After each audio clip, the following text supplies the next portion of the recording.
Welcome to episode 5 of the Inside Nutley podcast. I'm your host, Tom Greco, and I'm pleased to be joined by Nutley Commissioner of Public Affairs and Health, John V. Kelly III.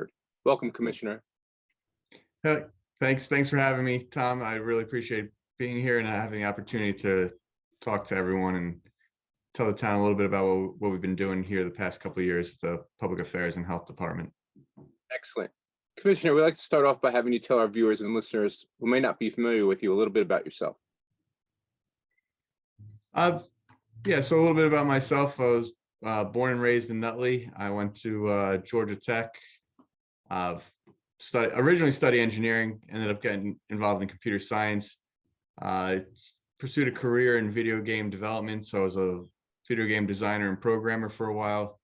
And then I decided to have a career change and ended up going to Seton Hall Law School right here in Newark. Continued to live and work in Nutley at that time, and then became a lawyer, and here I am. That's quite a jump from video game programmer to lawyer.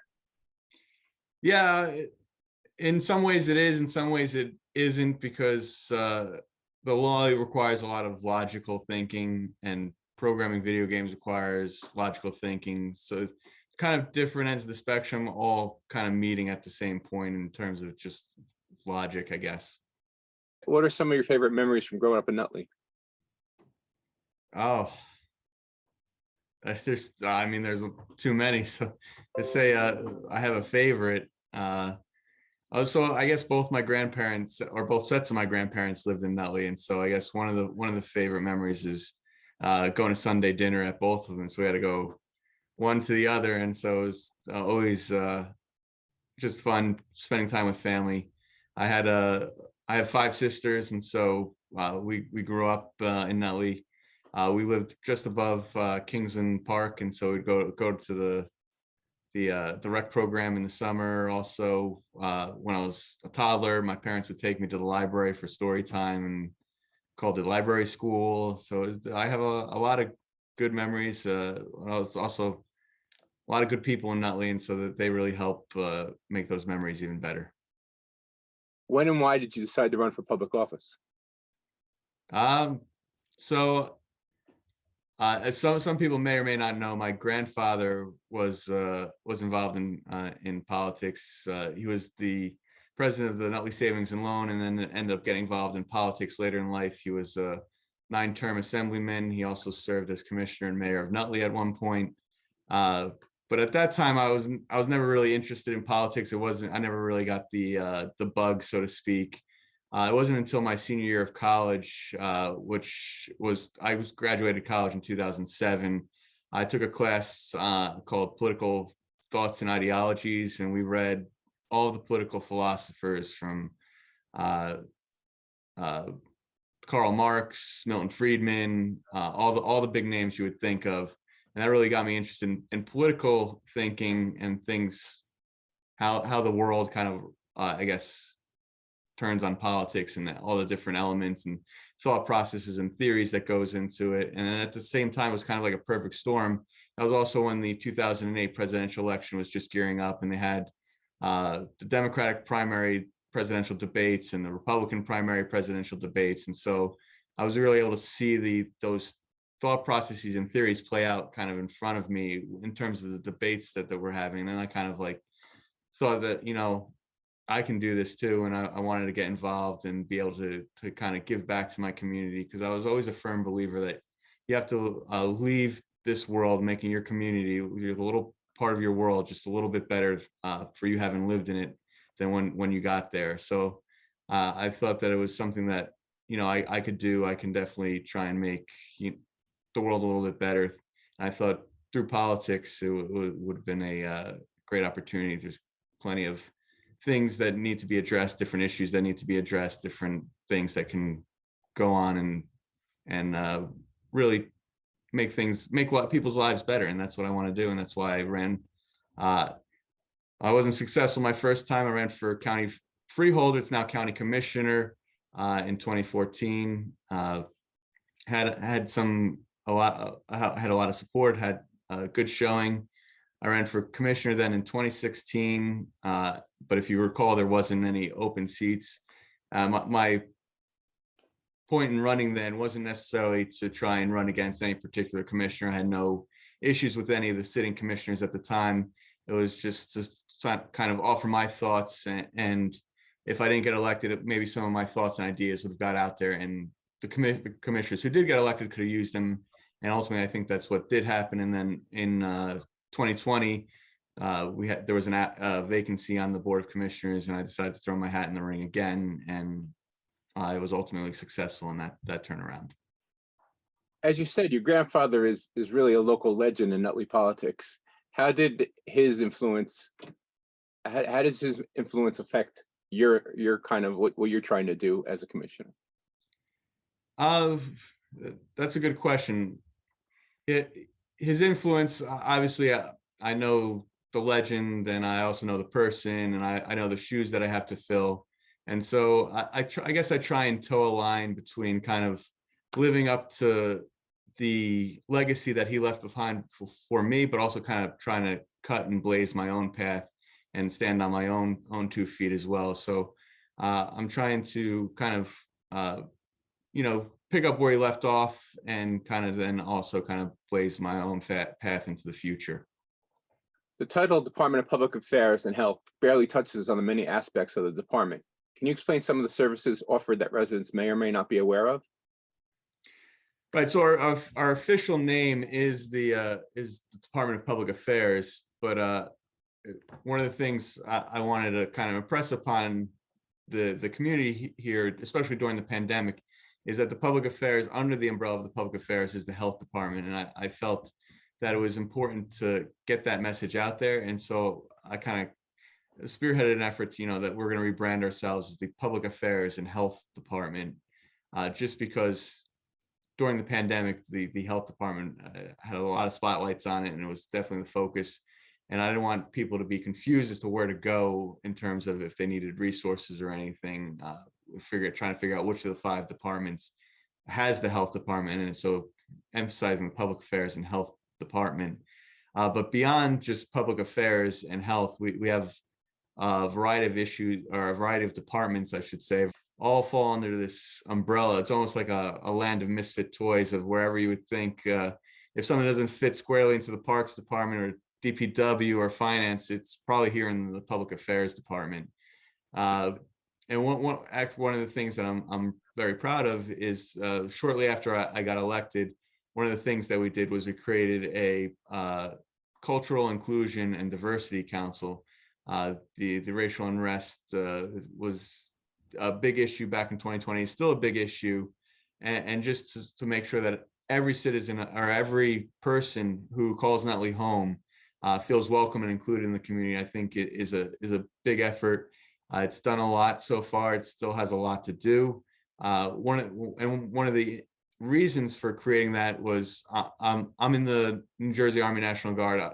Shortly before I was elected, I was deployed in 2019, and so I was part of the active Army. And the active Army made it a point to recognize all the different cultures, all the different celebrations that make up America, that make America so great, and make the diversity of the Army so great.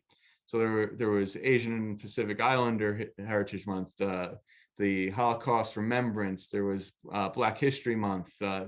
Every time there was an observance, the Army made sure to observe it and do it in a dignified way, and kind of raise awareness and also education to people who might not have been exposed to those kinds of cultures.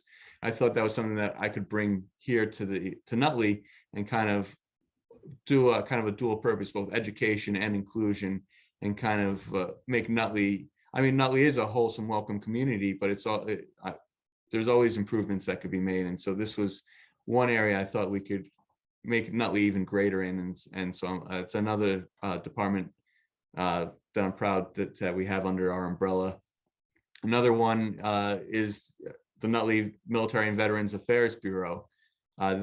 That is a great asset to this department, great asset to the town, and great asset to all the residents of the town. What they do in that department, they get thousands and thousands of dollars in benefits to veterans who might have thought they might not have been entitled to benefits, who couldn't get the benefits previously. These are experts who know how to navigate the systems and get the veterans either the benefits they need or the help that they need.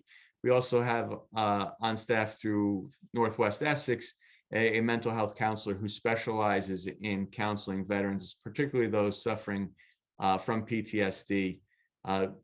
November 11th is Veterans Day, and it's important to note that on average, every day there's 22 veterans who take their own life suffering from PTSD and the other invisible wounds of war. And so I think it's appropriate that, you know, we're on the eve of November, and we're coming up on Veterans Day, that we pay attention to that. And the Veterans Affairs Bureau, we're putting together a Nutley Veterans Day Ruck March. For those of you who are not familiar with a Ruck March, it's a military exercise, because whether you're a soldier, Marine, the fight always doesn't come to you. You got to go to the fight. So you got to pack all your gear, pack everything, throw it in a backpack, and go to your objective. And so you train marching with all your gear, which can be a lot of weight and a big excruciating exercise for the soldier. And so we're going to do a light memorial, or not memorial, but light ruck march through Memorial Park, through the Veterans Memorial Parkway there. And the suggested weight for the rucksack is 22 pounds, symbolic of the 22 veterans who take their own life every day. Alternatively, we're partnering with the Nutley Family Service Bureau. If you don't want to do 22 pounds, we're suggesting 22 canned goods to stock the coffers of the food pantry over there, to give back to those less fortunate, and also call attention to the 22 veterans who are struggling with mental health issues. And of course, we recognize that there are people who may be suffering from injuries or wounds. They're not able to even support even 22 pounds. No way is acceptable. There are also those overachievers who may want to increase the weight. They're more than welcome to. 22 is just suggested. Any weight and no weight is more than welcome as well. This is just, there's no winner or loser in this event. It's just to kind of show solidarity and raise awareness. That's a fantastic event. I think that's something great for the town and for our veterans, especially who aren't aware of it. That's part of the reason we do something like this. We got the Consumer Affairs Bureau here. We got the health inspectors who are, if there's an issue with a restaurant or something, they'll go out and inspect. They also do annual inspections. We also got the treasure chest and adopt a family, which is coming up as well in December. We get involvement from the community to either partner with us and kind of adopt a family and go holiday shopping for them, or give us the gift cards and we'll get them to the people who need them. So that way everyone can have a very merry holiday. We're also partnering with Nutley Family Service Bureau, because mental health is a big, important issue, not only to me, especially in the veterans community, but also here in town. One of the things that we did on the Board of Commissioners is we designated Nutley a stigma-free town. Some people may have seen those signs go up within the last past year. They're in front of almost all of our town buildings and on most of the major intersections coming into town. So you can't miss it. Nutley is a stigma-free town. We want to remove that stigma associated with mental health and encourage people to go out, and if they're suffering from mental health, get the help that they need, because there is no stigma attached to it. It's just like any other illness. You go to the doctor, get your medicine. If you're suffering from mental health issues, go seek help, seek treatment, and we'll all be better for it. And so with that, we're going to partner with Nutley Family Service Bureau. Coming up in the next year, we're going to have different panels on different types of mental health, whether it's depression, anxiety, body shaming, body positive image, PTSD. We're gonna try and have panels for whether you're suffering from any of those issues, or someone. So it's just because you go to the event doesn't necessarily mean that you are dealing with that issue. You may know someone who's dealing with that issue, and we want to be cognizant that even if you are there dealing with that issue, you're not going to be stigmatized in any sort of way. If you're there for the help or learning about how to get help, we want to encourage you to get that help. And with that, we're also going to be standing up a new bureau under the Nutley Public Affairs umbrella, and that's our Addiction Recovery Resource Center, because addiction is a very prominent issue, not only in this community, but throughout the entire country. And we want to make sure that we are making all available resources available to our residents, so that if they are suffering from addiction or know someone who's suffering from addiction, we can get them the help that they need. They can come here and talk to us, and we'll have the information available for them so they can make the most informed decisions. And hopefully maybe we can actually have counselors on hand if needed. We're starting small, hopefully grow it to something much larger. That's fantastic. What's the best way for people who want to be a part of these initiatives or who need these, these initiatives to get involved? Either going to our website. We are also getting involved in social media, Nutley DPA on Instagram, Facebook, or just pick up the phone the old-fashioned way, or come to some of the events. And I haven't even touched on a lot. There's still a lot of other initiatives that are done right out of this office. Like I said, it's the umbrella of everything else. We got the community blood drives, which are done almost every other month. And then we got the clinics. We got the COVID vaccination clinics, which are constantly ongoing, especially if you need a booster or if you still haven't gotten the shot yet, they're available for you. Flu clinics, vaccinations for younger children. This is almost a full stop medical office. I don't personally think enough people are aware or take advantage of these services. Right. No, I agree with you. I don't think people are aware enough or know how to take advantage of it. And that's one of the issues that I've been trying to navigate with the public affairs department is how do we get that message out? How do we get that information out? We've taken a number of different approaches through social media, town email blasts, advertising. We were able to get a grant for the sign that's right out here out in front of the Nutley Public Affairs and Health Department, advertising some of the services that we provide. So if you're driving by or walking by, you can see what we're producing on the sign. So we're trying multiple different avenues, and sometimes we're even going to these sources themselves that might need them. We partner closely with the senior buildings in town, so if there's resources or services they need, we'll try and get that to them. Also, if there's someone in need in a home, we'll try and get them something that they may need. So we try and go to the source as well if we're aware of it, but we only know what we know. We don't know what we don't know, and so we're trying to make it a more collaborative process between the department and the community by sharing what we have and also learning what the community needs, because it's an ongoing process. There's things develop. Sometimes some of the things that were needed in the past aren't necessarily needed in the future, and sometimes there's a give and take and balancing approach that goes on. And so it's a constant realignment, constant readjustment, and really taking the pulse of the community. I think you being a new voice with new ideas is something that the town is very much in need of. How did your military service play into this at all? I had a lot of great leaders, a lot of great mentors in the military, and I saw some really great leadership and learned what that was, and learned how to be a great leader and also a great mentor. And I hope that I'm bringing that perspective in not only to the department, but to the town and community as well, and how to get your voice and your intent out there without being too overbearing or underbearing. So that's also striking the right balance, and everyone has different personalities, and especially in the military, it's very unique because you could have someone in the room working a problem who's 17 years old, fresh out of high school, and someone who's 65 years old, who may be 4 generations removed, and that kind of communication is almost like they're speaking different languages, let alone the different racial and gender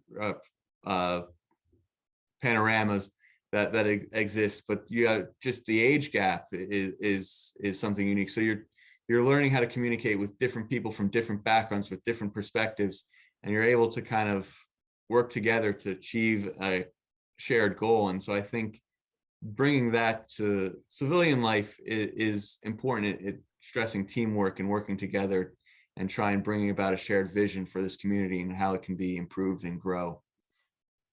You're still on active duty, correct?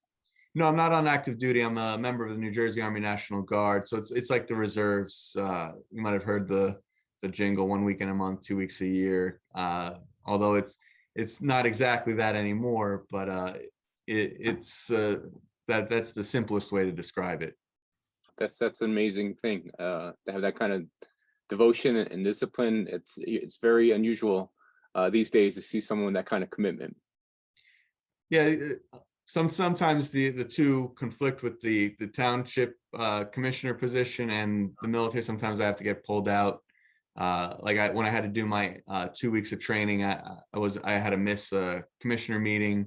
But the way I see it is, I'm serving the community one way or the other. It just depends on what hat and what suit I'm wearing. You're relatively well. You are new to the commissioners, but it seems like if you spend any time there over a long period of time, you seem to become a target. Are you ready for that? Uh, yeah, I don't think anyone gets involved with politics without being ready to be a target. I've always had a thick skin. I grew up with 5 sisters, so siblings can be they can really go at each other, but at the end of the day, it's all for the betterment of the community. And so whether someone wants to have a target on my back, I'm happy to answer for everything I do.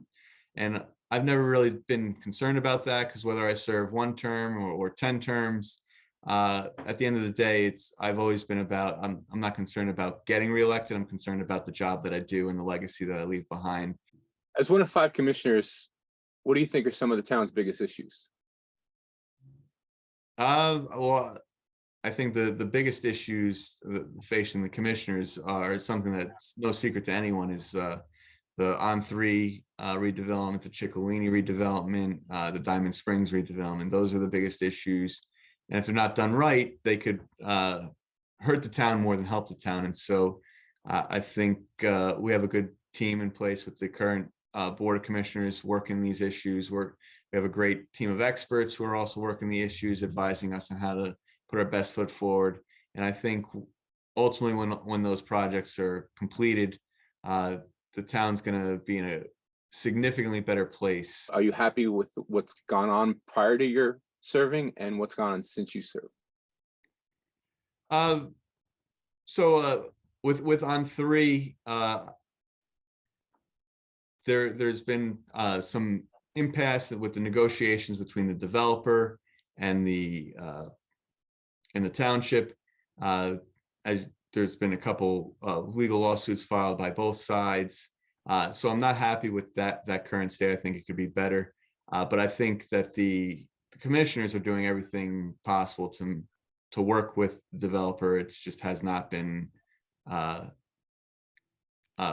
it just hasn't been manifested on the other side.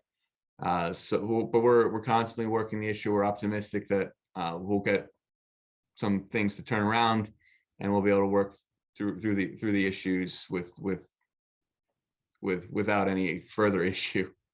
The Chicalini, I'm very impressed with the status or the what's happening there. But the redevelopment plan should be it's imminent. It's going to be coming in terms of what could potentially go there. It's not a site plan or anything like that. It's just this is what we're going to zone the area for, and how, and that'll dictate how any potential developer who wants to redevelop it can utilize that area. And so I think that it would put that part of Franklin Avenue on a great course for not only redevelopment but revitalization, kind of bringing back the Franklin Avenue that we all knew and learned to love back in the day, whether you were going to Plaza Bouderie, the Franklin Men's Shop, some of the restaurants on the avenue. I think it's a step towards getting back to some of the nostalgia there on Franklin Avenue.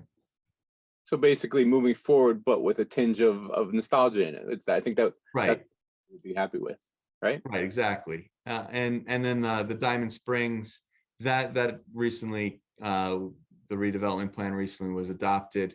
Uh, that came out of an issue with the zoning issue going back towards 2007, 2008. The commissioners were very keen on trying to preserve the residential nature of that community. And so there was the area was zoned or rezoned.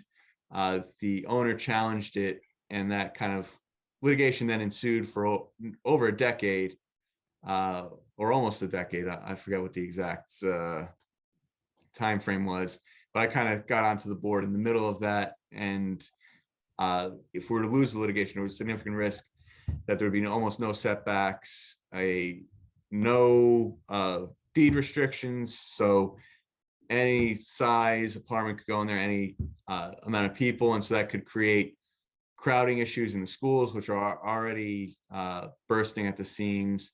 It obviously could create potential valuation issues with all the neighbors who expected something much different to be there when they bought the properties.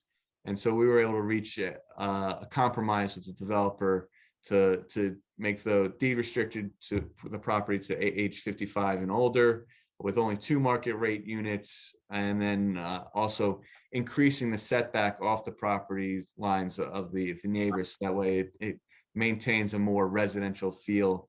And ultimately, obviously, our goal was to try and make sure that, maybe single families go there, but ultimately, based on the risk and the uncertainty involved in litigation, we were able to make a deal that I think is, you walk away from any sort of settlement. You don't always get exactly what you want, but you walk away knowing that the alternative would have been much worse. And this was a good alternative for what could have been there. How do you see Nutley moving forward in the next 5 to 10 years? Uh, Hopefully, I would like to see, Ciccolini property coming online. I'd like to see on 3 coming online.